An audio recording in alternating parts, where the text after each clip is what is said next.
Hi everyone, welcome to Math Tutorials. For today, we'll be talking about absolute values.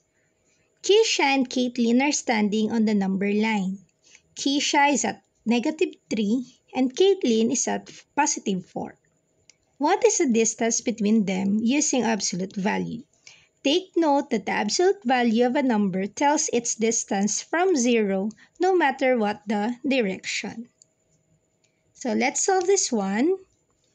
So for the absolute value, you have the absolute value of A is the distance of A from 0. For the formula of distance, you have the absolute value of x sub 2 minus x sub 1.